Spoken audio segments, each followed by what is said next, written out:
Hi, welcome to simple things. ഇന്ന് നമ്മൾ ഉണ്ടാക്കാൻ പോകുന്ന ഒരു ചൂര മീൻ കറിയാണേ. അപ്പോൾ ഒരു ചട്ടി വെക്കുക, ലേശം എണ്ണ ഒഴിക്കുക, അതിലേക്ക് ഉലുവയിട്ട് പൊട്ടിക്കുക. പൊട്ടി വരുന്ന സമയമാകുമ്പോഴത്തേക്ക് നമുക്കിതിലേക്ക് ഇഞ്ചി, വെളുത്തുള്ളിയും പച്ചമുളകും കൂടി ഇട്ട് കൊടുക്കുക. അപ്പോൾ ഇതൊരു സിമ്പിളായിട്ടുള്ളൊരു ചൂര മീൻ കറിയാണ്. പല രീതിയിൽ നമുക്ക് മീൻ കറി വെക്കാം. ഇത് എത്ര പെട്ടെന്ന് എളുപ്പത്തിൽ വെക്കാമോ അത്ര എളുപ്പത്തിൽ വെക്കാവുന്ന ഒരു മീൻ കറിയാണ്. അപ്പോൾ ഇത് നല്ലോണം വഴണ്ട് വരുന്നവരെ നമുക്ക് വെയിറ്റ് ചെയ്യാം. ഒന്ന് വഴണ്ട് വരുന്ന സമയമാകുമ്പോഴത്തേക്ക് നമുക്കിതിലേക്ക് ബാക്കി ഇൻഗ്രീഡിയൻസ് ഒക്കെ ആഡ് ചെയ്ത് കൊടുക്കാം. അപ്പോൾ ഇത് വാടുന്ന വരെ നമ്മൾ എന്തായാലും നോക്കണം, കരിഞ്ഞു പോരുത്. തീ കുറച്ചിട്ടിട്ട് വേണം ഇതൊക്കെ ചെയ്യാൻ. അപ്പോൾ പൊടികൾ ആഡ് ചെയ്ത് കൊടുക്കാം. ഒരു 1/4 സ്പൂൺ മഞ്ഞൾപ്പൊടി, 2 സ്പൂൺ മുളക് പൊടിയും, ഒരു സ്പൂൺ മല്ലിപ്പൊടിയും, ഒരു 1/4 സ്പൂൺ കുരുമുളക് പൊടി, ഇത്രയും കൂടി ഇട്ടിട്ട് തീ കുറച്ച് വെച്ചിട്ട് നമ്മുടെ മസാലയൊക്കെ ഒന്ന് ചൂടാക്കിയെടുക്കാം. അപ്പോൾ ഇത് കരിഞ്ഞു പോവാണ്ട് നോക്കണം. തീ കുറച്ച് തന്നെ ഇട്ടിട്ട് വേണം ഇതൊക്കെ ചെയ്യാൻ. അതിനുശേഷം നമുക്കിതിലേക്ക് പുളി നേരത്തെ മാറ്റി വെച്ചിട്ടുണ്ടായിരുന്നേ, പുളിവെള്ളം ഒഴിച്ചു കൊടുത്ത് ആവശ്യത്തിനുള്ള വെള്ളവും കൂടി ഒഴിച്ചു കൊടുക്കാം. ഇനി നമ്മൾ തീ കൂട്ടി വെച്ചിട്ട് അടച്ചു വെച്ചിട്ട് ഒന്ന് തിളപ്പിച്ചെടുക്കണം.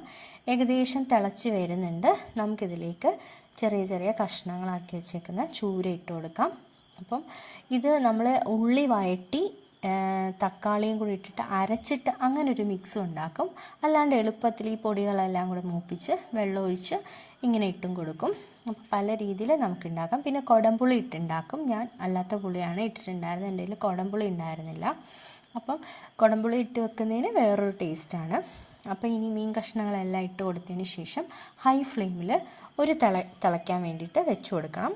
ഏകദേശം തിളച്ച് വരുന്ന പരുവാകുമ്പോഴത്തേക്ക് നമുക്ക് മീഡിയം ഫ്ലെയിമിലേക്ക് മാറ്റി കൊടുക്കണം. വീണ്ടും ഹൈ ഫ്ലെയിമിലിട്ട് തിളപ്പിക്കാൻ പാടില്ല, നമ്മുടെ കഷ്ണങ്ങളൊക്കെ ഉടഞ്ഞു പോവും. അപ്പം നമ്മുടെ ഫസ്റ്റ് തിളച്ചിട്ടുണ്ട്. ഇനി നമുക്ക് തീ കുറച്ച് വെച്ച് പറ്റിച്ചെടുക്കാം.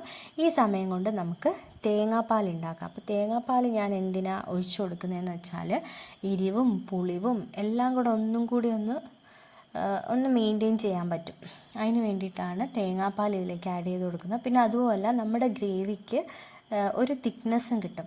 അപ്പോൾ തേങ്ങാപ്പാൽ വേണമെങ്കിൽ ആഡ് ചെയ്താൽ മതി. പിന്നെ തേങ്ങാപ്പാൽ ഒഴിക്കുമ്പോൾ ഒരു പ്രത്യേക ടേസ്റ്റും കൂടെ ഉണ്ട്. അപ്പോൾ അതിന് വേണ്ടിയിട്ടാണ് ഞാൻ തേങ്ങാപ്പാൽ ആഡ് ചെയ്യുന്നത്. 1-ാം പാൽ 2-ാം പാൽ അങ്ങനെയൊന്നുമില്ല. കുറച്ച് 1-ാം പാൽ എടുക്കുന്നതിനേക്കാൾ കുറച്ചും കൂടി വെള്ളം ഒഴിച്ചിട്ട് ഒന്ന് പിഴിഞ്ഞെടുക്കുക.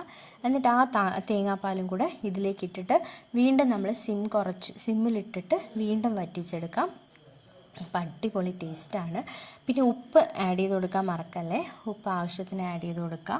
പിന്നെ ഇതിൻ്റെ അകത്ത് നമുക്ക് തക്കാളിയും കൂടെ വേണമെങ്കിൽ ഇട്ട് കൊടുക്കാം. പക്ഷെ ഞാൻ തക്കാളി ഇട്ട് കൊടുത്തിട്ടുണ്ടായിരുന്നില്ല.